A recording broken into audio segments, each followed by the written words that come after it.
Assalamualaikum warahmatullahi wabarakatuh. Innal hamdalillah nahmaduhu wa nasta'inuhu wa nastahdihi wa nastaghfiruh wa na'udzu billahi min syururi anfusina wa min sayyiati a'malina. Man yahdihillahu fala mudhillalah wa man yudlil fala hadiyalah. Asyhadu an la ilaha illallah wahdahu la syarikalah wa asyhadu anna Muhammadan abduhu wa rasuluh. Allahumma salli wa sallim wa barik ala sayyidina wa maulana Muhammad wa ala alihi wa ashabihi wa ihtada bihadihi wa istanna bi sunnatihi ila yaumiddin, amma ba'd.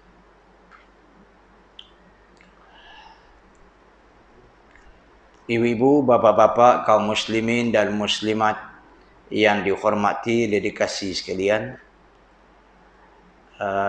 pada pagi ini kita menyambung balik kuliah fatwa panduan solat. Kita berpindah ke muka surat 337. Muka surat 337 iaitu yang ke-159. Bolehkah jamak semua solat?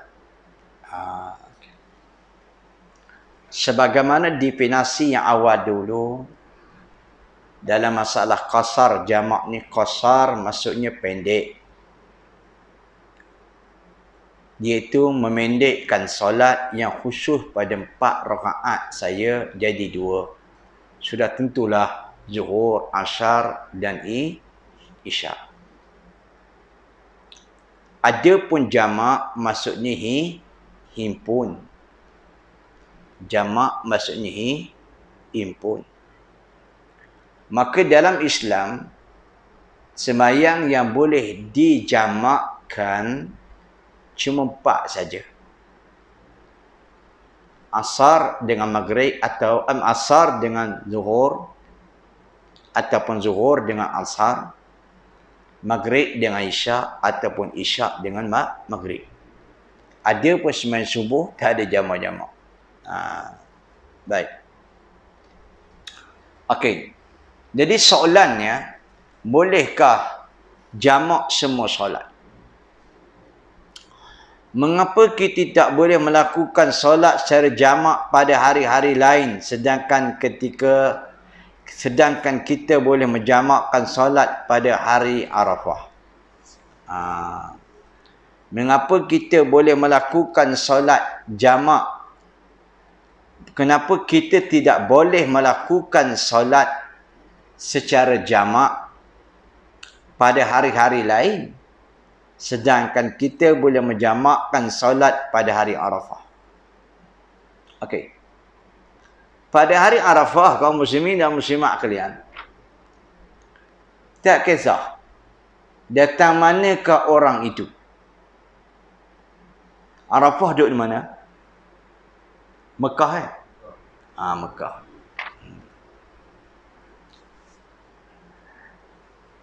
Okey. Antara Arafah ke Mekah tu berapa jauh?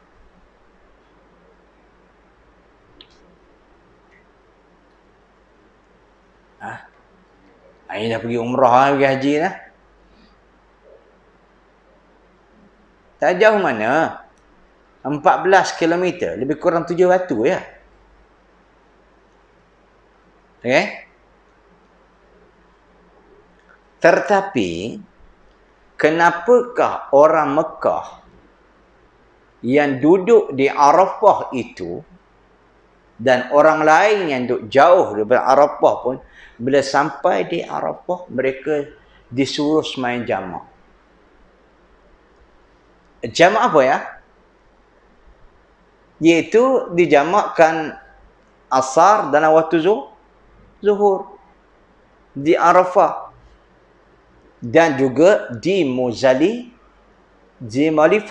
iaitu bahawa maghrib dijamakkan dalam waktu isyak. Lima sunnah dia begitu. Okey, itu point. Jadi soalannya, Kenapa hari Arafah je bolehnya, hari lain tak boleh ke? Ni seronok ni orang ni. Itu dia. Baik. Okey. Jawapannya, kamu tidak sepatutnya mengajukan soalan sebegini. Kata pengarang kitab. Ia seolah-olah melibatkan semua hukum syarak yang telah diwajibkan seperti puasa, haji dan sebagainya. Persoalan ini merupakan bantahan pada hukum-hukum yang lebih ditetapkan oleh Allah Ta'ala kepada hamba-hambanya. Firman Allah Ta'ala, Inna salata kanat 'alal mu'minina kitaban mawquta. Sesungguhnya solat itu adalah kewajipan ditentukan waktunya atas orang-orang yang beriman. Mari kita tengok. Kata pengarang kitab di komen, soalan ni patutnya tak ada nak aju.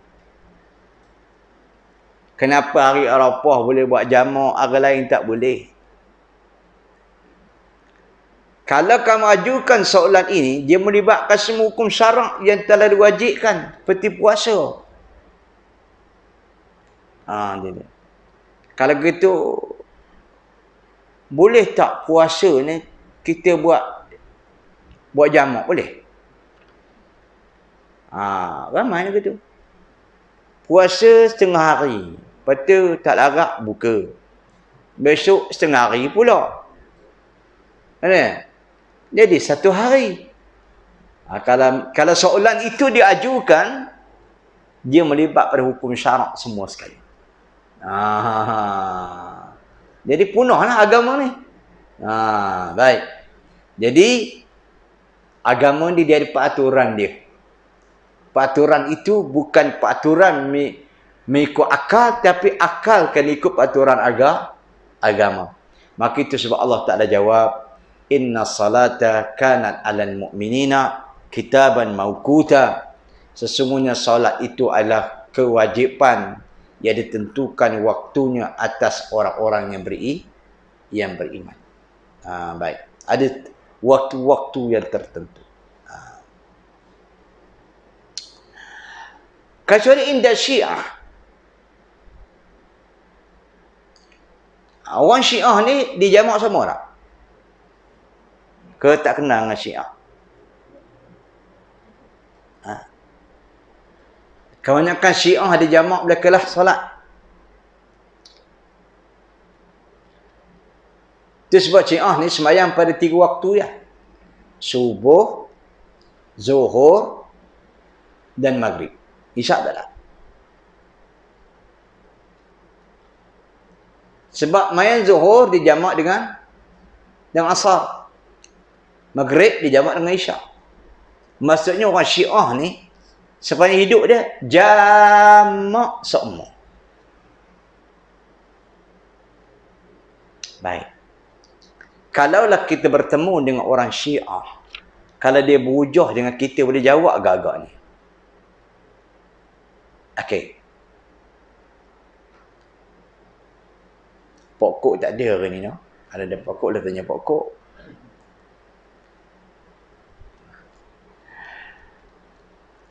Orang Syiah dia ambil satu dalil. Dalam satu hadis Nabi SAW menyebut, kun fid dunya ka'annaka gharibun aw gharibi sabil. Kun fid dunya ka'annaka. Satu hari gini, cerita hadis macam ni ya. Kita ambil hadis lengkap. Satu hari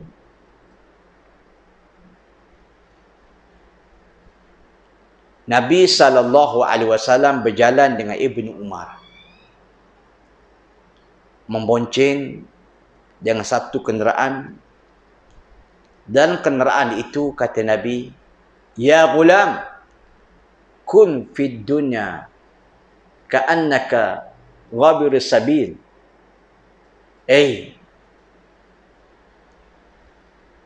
Wahai anakku, jadilah kamu hidup di atas dunia ini seperti mana orang berdagang, aw gharibun aw abiri sabil. Apa itu? Kun fi dunya ka'annaka gharibun aw abiris sabil, kata Nabi.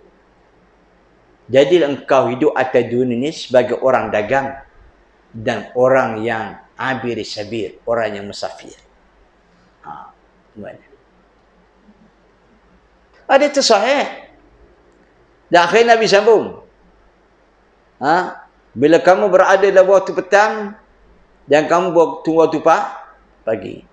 Rebutlah 5 perkara, sudah 5 perkara. Itu yang hadis tu, panjang tu. Hidup sebelum datangnya mati, muda sebelum datangnya tua kan. Itu je. Tapi Syiah Ahmadi ni, hidup kamu atas dunia ni seperti orang berdagang dan orang musafir. Ya. Orang berdagang dan orang musafir. Dia kata, Nabi kata, kita ada dunia orang berdagang, orang musafir. Jadi kita ni musafir, orang musafir boleh jamaah tak? Boleh jamaah? Macam mana agak-agaknya pokok? Apa pokok lagi? Nak jawab soalan ni, kadang orang Syiah muka ke hadis tu. Dia tu sahih pun. Okey. Siapa nak jawab? Ke saya tanya, saya jawab. Jawapannya kaum muslimin macam pulang balik buah tu. Sekarang ni, kepahaman hadis itu, siapa yang bersabda? Nabi. Nabi yang bersabda. Adakah Nabi masa duduk di Madinah, ketika mana baginda tidak musafir? Adakah Nabi jamak semua? Tak ada kan? Ada Nabi masa baginda bermukim di Madinah, menetap di Madinah, menetap berapa hari di tempat lain, adakah Nabi jamak saja? Tak ada kan? Tak ada. Jadi sudah tentulah yang dimaksudkan hadis itu, hiduplah kamu sebagai orang berdagang. Bermaksud simbolik. Bila kita ni berdagang, sudah tentu kita ada bekalan. Sudah tentu kita ada barang dagangan. Dan hidup dah terjun sebagai orang musafir. Musafir ke mana? Musafir ke akhirat. Bila orang musafir ni ada tak bekalan? Ke musafir tak bawa pitih. Ke musafir tak bawa duit. Musafir tak bawa tu. Itu maksudnya. Maksudnya hidup akan bawa lah bekalan. Kerana kamu ni berdagang ke akhirat. Itu maksud dia nya. Tapi dia faham. Kita hidup atas dunia ni berdagang. Begitulah. Ini dia berteruk pada lepak lagi. Apa ya? Habis.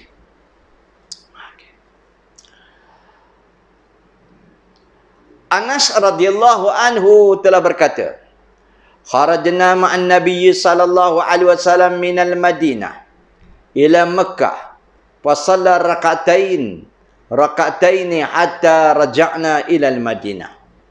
Baik. Kami telah keluar musafir bersama Nabi sallallahu alaihi wasallam dari Madinah ke Mekah. Dan kami solat 2 rakaat setiap kali solat. Hinggalah kami pulang ke Madinah. Tapi jika seorang musafir solat bersama imam, dia mestilah solat sebanyak 4 rakaat. Sama ada dia memulakan solatnya bersama imam atau sebagiannya. Jadi itu sebab Nabi ni bila pergi keluar daripada Madinah, pergi ke Mekah, lepas tu balik pula ke Mekah, pergi ke Madinah, Nabi solat 2 rakaat. 2 rakaat. Itu Nabi qasar. Nabi qasar. Tetapi ta'liqat, pergantungan pengarang kitab kata, ini berpandu kepada keadaan setempat. Bagus ya. Kalaulah kita singgah di surau orang, di masjid orang, kita kena raih orang di situ. Jangan pula kaum muslimin orang sembahyang, aku nak qasar je, aku buat dia je. Lepas orang sembahyang sekarang, bahasa kedekut sungguh. Kita raih lah orang. Betul tak betul? Itu betul.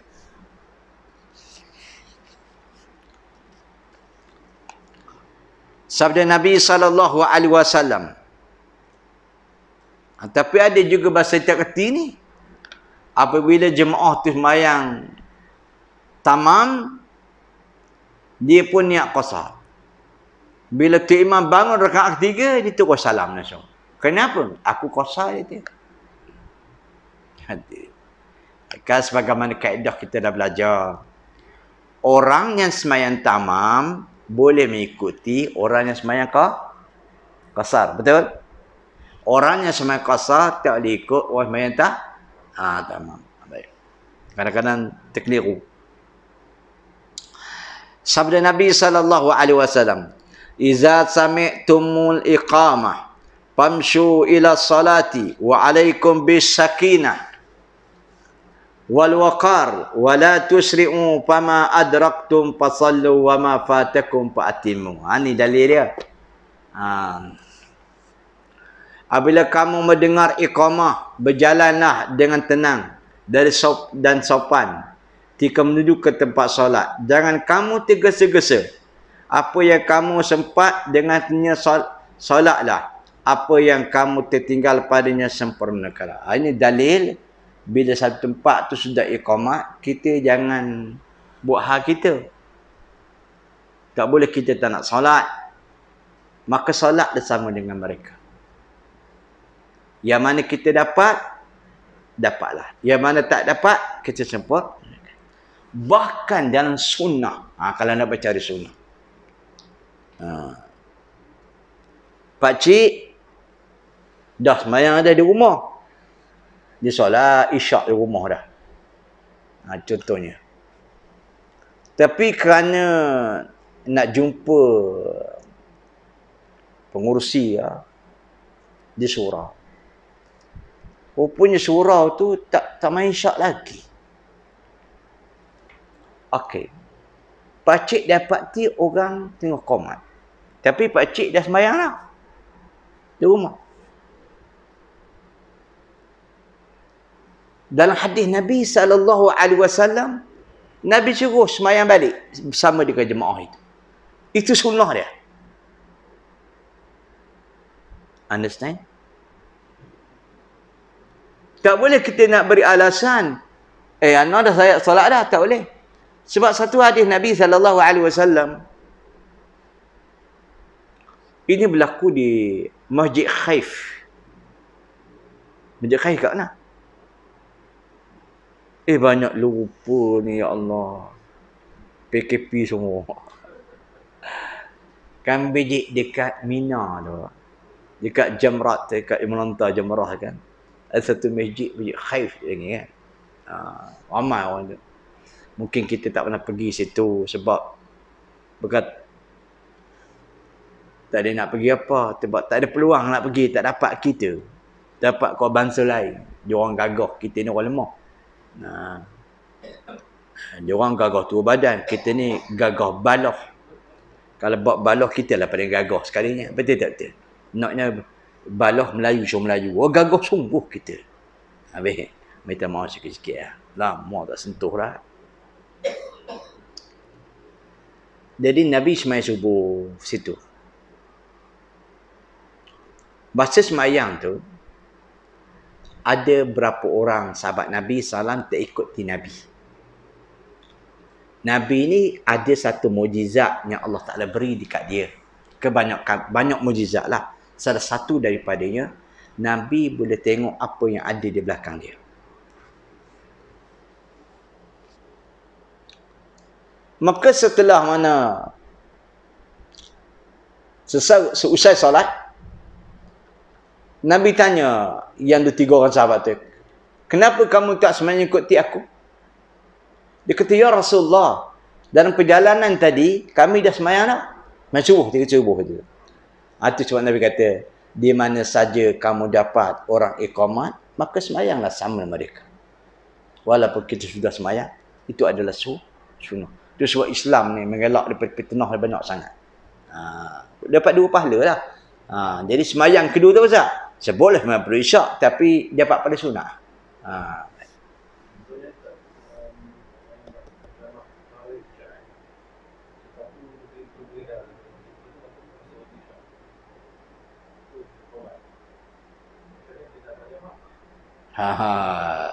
Bagus soalan ni. Dia musafir tak? Siapa? Beres ha. Contohnya kaum muslimin dan muslimat kalian, seorang tu dia musafir, dia sembahyang maghrib, lepas tu dia jamak lah isyak dalam waktu maghrib. Lepas tu dia rehat, letih ni. Masuk pula waktu isyak. Minta main isyak ke tak? Jadi isu dia kaum muslimin dan muslimat kalian, kalau dia beredar hukum dia boleh, tapi lebih afdal dia raih ke jemaah juga. Jemaah tu perlu raih juga. Nanti orang kata pula, apa ni, orang tengah azan dia lari.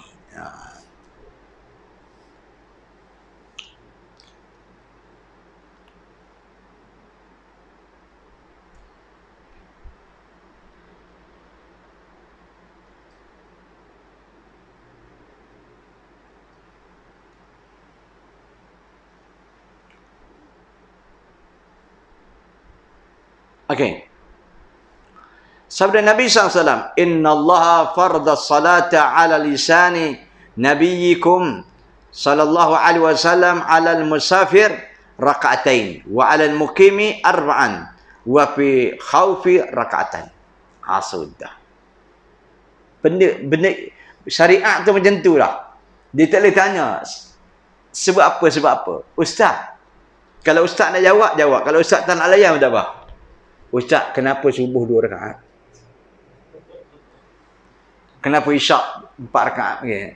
Tak ada hadis sebut gitu. Tak boleh. Tapi kalau nak bercara bahawa agama ni mereka-reka, boleh lah. Boleh mereka sendiri lah. Tapi kita nak reka. Sebab benda tu benda rahsia. Benda tu benda rahsia. Baik. Ada benda rahsia yang boleh dikaji, ada benda rahsia tak boleh dikaji. Baik. Atas sebabnya, sungguhnya Allah telah mewajibkan solat ke atas Nabi SAW ketika musafir 2 rakaat. Bermungkin 4 rakaat. Bukan 2 rakaat tu silap dah. Ada ubah dah. Dan ketika ketakutan 1 rakaat. Sudah. Ada sebenarnya 2 rakaat. Ketika ketakutan. Maksudnya, ketika ketakutan buat catatan sikit. Perang. Ini perang. Bukan takut konflik ni, bukan. Bukan takut apa ni? Takut perang. Sebab semayang ketika perang ni banyak sangat kafiat dia. Kalau tengok ada sampai 20 kafiat. Kalau sekiranya peperangan itu dah masuk waktu, dah terlalu terlalu hebat sangat dah, buatlah 1 rakaat pun Allah Ta'ala sudah memberikan keraksahan. 1 rakaat ibadah. Sebab semayang ketika perang ni boleh qasar. Bagi orang yang pergi perang, orang ada di rumah tak boleh. Ni saya tak faham kat tu orang. Orang pergi perang boleh qasar. Tapi kalau peperang itu terlalu getil sangat, maka Islam mengajar kita semayanglah. Maka kamu diberikan keraksahan oleh Allah buat 1 rakaat saja. Aku mayang pada zuhur 1 rakaat kerana Allah Ta'ala pun boleh. Nampak? Itu ada hadis tak? Itu sebab kata Nabi SAW, kena buat catatan tu. Nanti fikir, sudah, apa pula semayang? Semayang yang 1 rakaat ni. Itunya sungguhnya Allah, ada turun Muslim tu. Sungguhnya Allah telah mewajibkan solat ke atas Nabi SAW ketika musafir 2 rakaat. Bermungkin 4 rakaat. Dan ketika ketakutan 1 rakaat. Apa pula ketika takut? Buat catatan perang. Tapi perang ni 2 keadaan lah. Kalau suasana peperangan, tak berlaku peperangan, tetap 2 rakaat. Tapi kalau peperang itu terlalu detail sangat, tak boleh buat benda dah, buat 1 rakaat pun sudah memadai. Sikit lagi. Firman Allah Ta'ala. Nanti kita belajarlah semakin ketika perang ni. Wa idza kunta fihim fa aqamta lahumus salata faltakum ta'ifatun minhum ma'ak walyakhudhu aslahatakum fa idza sajadu falyakunu min waraikum wal ta'ti ta'ifatum ukhra lam yusallu falyusallu ma'ak. Dan apabila kamu wahai Muhammad berada di tengah-tengah mereka, iaitu sahabat kamu, lalu kamu hendak mendirikan solat bersama-sama mereka ketika perang, segolongan dari mereka hendaklah berdiri solat bagaimanapun bersamamu dan menyandangkan senjata. Kemudian apabila mereka yang solat bersama sujud dan telah menyempurnakan satu rakaat, maka hendaklah berundur dari belakangmu untuk menghadapi musuh. Dan golongan kedua yang belum solat hendaklah datang lalu solat bersamamu. Saya ulang balik ni. Boleh faham ke ni? Ini sembahyang ketika perang ni. 2 rakaatnya. Tapi kalau getil sangat 1 rakaat. Tapi kata Allah Ta'ala, dan apabila kamu wahai Muhammad berada di tengah-tengah mereka sahabatmu, lalu kamu hendak mendirikan solat bersama-sama mereka ketika perang, segolongan dari mereka hendaklah solat berdiri bersama kamu menyandang senjata. Kemudian bila mereka yang solat bersama sudah sujud dan telah menyempurnakan 1 rakaat, mereka hendaklah berundur dari belakangmu untuk menghadapi musuh. Dan segolongan kedua yang belum solat naklah datang lalu solat bersama kamu. Apa maksud dia? Tak faham? Setelah tadi. Mula-mula satu kumpulan ikut Nabi SAW. Dia begini kaedah dia.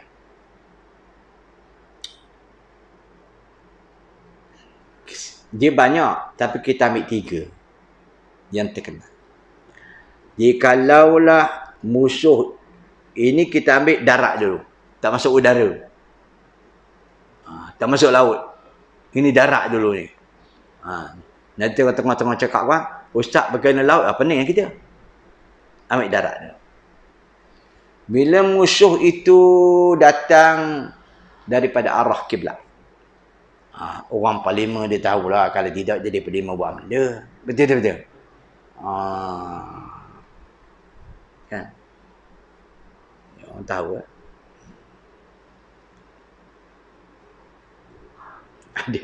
Ada seorang tu, dia nak komen hal negara.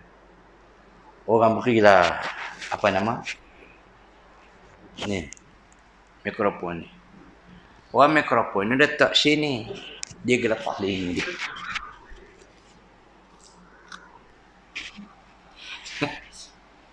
Lepas tu nak cakap, nak komen masalah negara. Allah, letak mikrofon budak ni. Aduh. Wallah. Malu muka ya. Okey. Dia kena ikut cara dia. Dia ada beberapa bisi yang kita perlu faham. Kalaulah musuh itu datang daripada arah kiblat. Kita kata arah kiblat.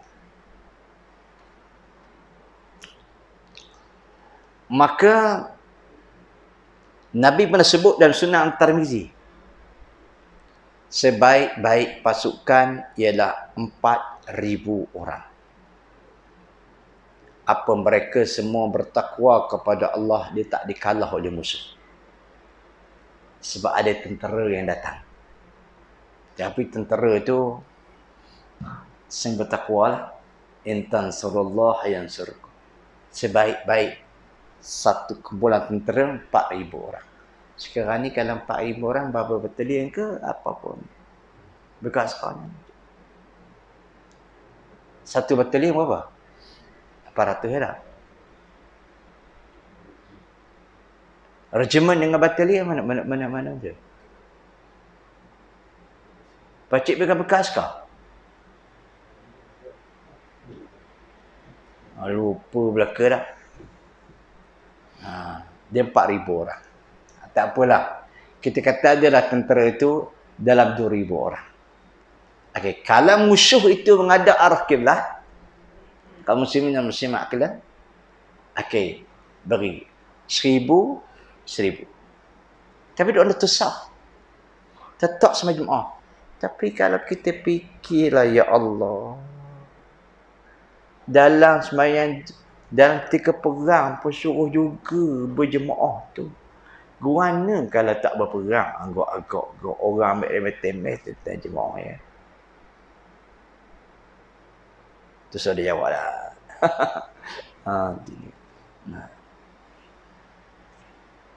Jadi bagi dua.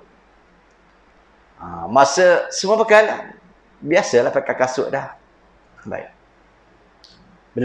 Bila imam takbir, semua takbir belakang. Bila imam rokok, semua rokok belakang. Bila imam sujud, bagi dua sah. Sah yang bagian pertama, sujud. Sah bagian kedua, jangan sujud. Dia kena tengokmu. I'tidal. Lepas tu kaum muslimin sujud kali kedua. Lepas tu bangun rakaat kedua. Bangun rakaat kedua pula, Tok Imam baca panjang sikit. Lepas tu sah bagian kedua tu pula pun sujud. Sujud. Doa sujud, bangun rakaat kedua pula. Lepas tu bosalah ganti. Yang tadi dapat masa sah pertama belakang. Apabila berlaku demikian, kaum muslimin dan muslimat kalian, imam sujud dan sah yang tadi bagian kedua tadi pula dia ditunggu diri ya. Dia dalam musuh datang pula. Begitulah keadaannya. Tapi kalau musuh itu datang bukan datang daripada arah kiblat. Dia. Maka bagi dua. Yang satu tak sembahyang lagi. Kiblat sini. Muka musuh sedang sana. Satu kumpulan kena pandang musuh. Satu kumpulan panggil imam. Okey. Bila selesai saja sembahyang satu rakaat pula kaum muslimin dan muslimat kalian selesai. Kaedah kedua, imam pun rakaat kedua. Yang ni selesai kasih sendiri. Selesai kasih sendiri. Lepas tu lepas selesai sendiri, yang dah selesai, ganti tempat orang yang menunggu tadi, yang menunggu pula kembali pada. Jadi yang ni sempat takbiratul ihram dengan imam, yang ni sempat bersalam dengan imam. Macam itulah kaedahnya. Ustaz kalau mari udara, teraburlah kita. Teraburlah. Semayang nak kot mana sekalipun. Nak berguling ke, nak menerak ke, boleh. Jangan terkentut, sudah. Itu kaedah hukum. Siapa peringkat macam tu? Okay. Apa hikmah ni? Baik. Kalau dibuat satu kumpulan buat satu semayang dan satu kumpulan lagi buat semayang. Yang pertama sekali, hikmahnya,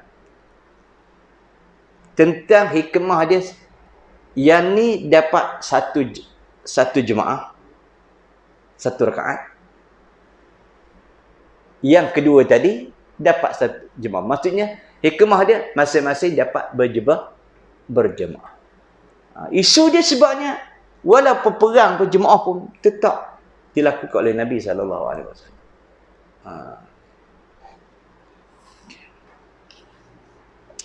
Okey, sikit lagi ya. Berdasarkan dalil yang jelaskan, solat berjemaah adalah wajib bagi setiap muslim. Selesai.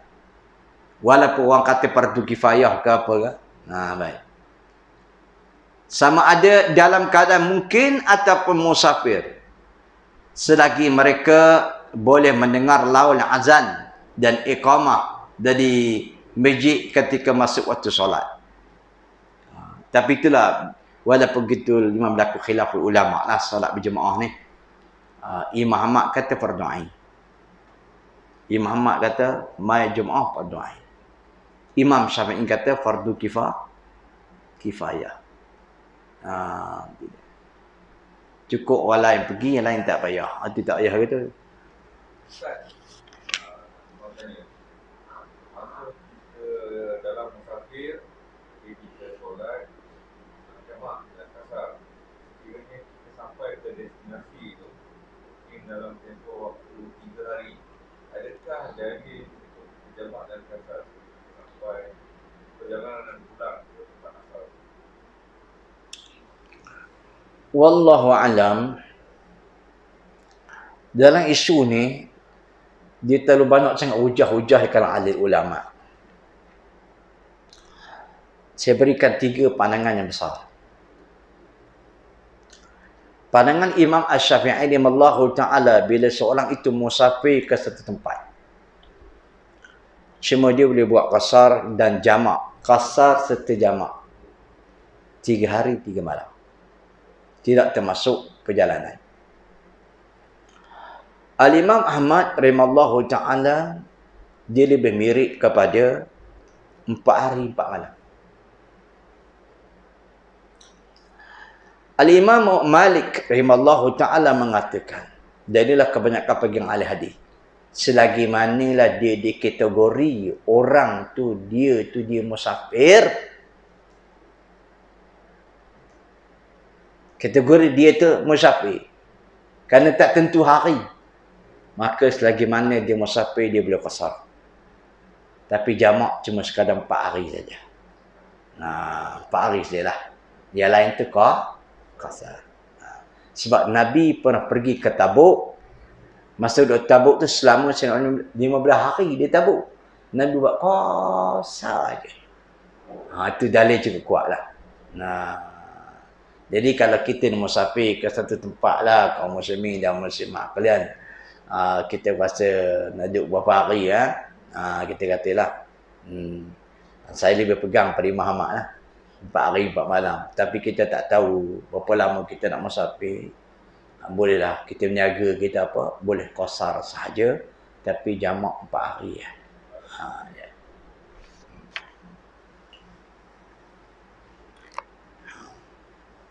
Itu pegangan baiklah. Tapi kalau berpandu setempat.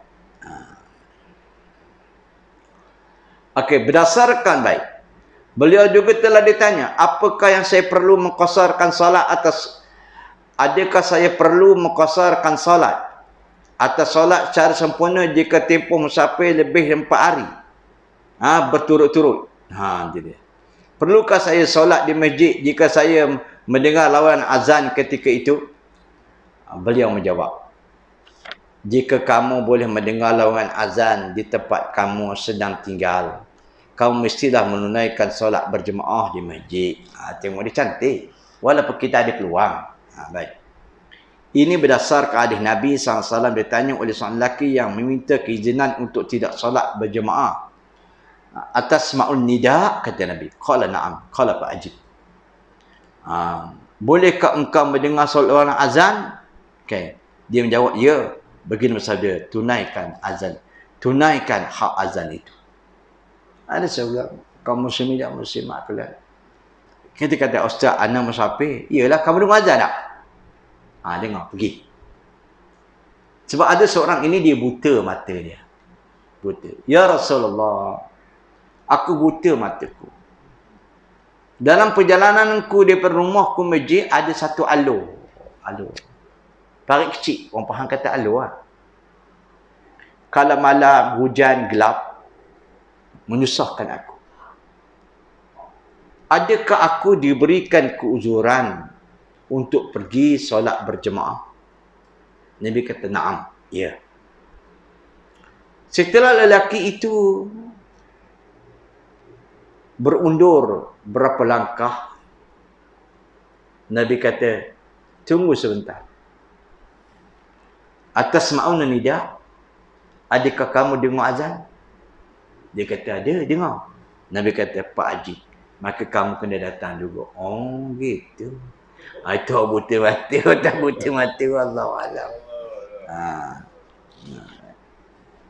Sabda Nabi SAW, man sami'an nida falam yujib fala salatalah. Siapa yang mendengar sunat azan dan tidak menyaut seruan itu, tiada solat bagi mereka. Ini khilaf sikit ni. Barang siapa yang mendengar seruan azan, dia tak pergi datang masjid, maka tak ada solat bagi dia.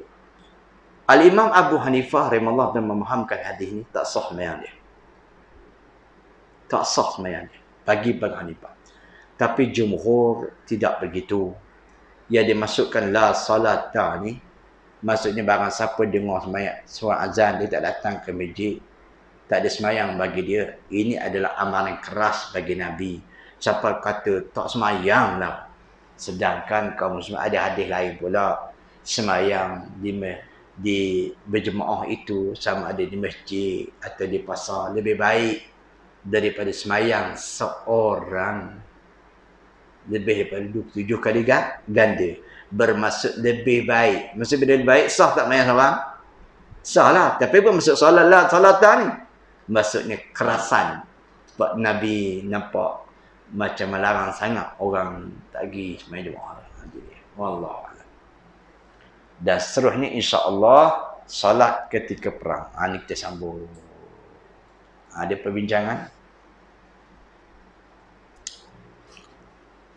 Ada soalan? Sekarang ni tengah PKP ni, dia kata solatlah kamu di rumah kamu sendiri. Lebih baik daripada bayar rumah. Jadi macam mana tu nak pilih? Kalau kita semayang, kita memang selalu bayar rumah. Dia kata, semayanglah kamu di rumah kamu sendiri. Okey. Di sini kena tinjau beberapa masalah. Ada dalam satu hadis Rasulullah sallallahu alaihi wasallam ketika mana hujan turun lebat,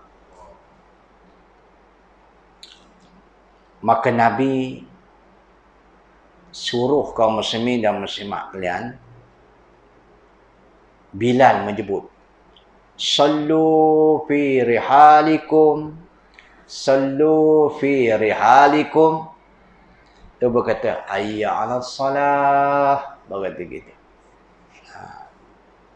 Semayanglah di mana tempat kamu berada.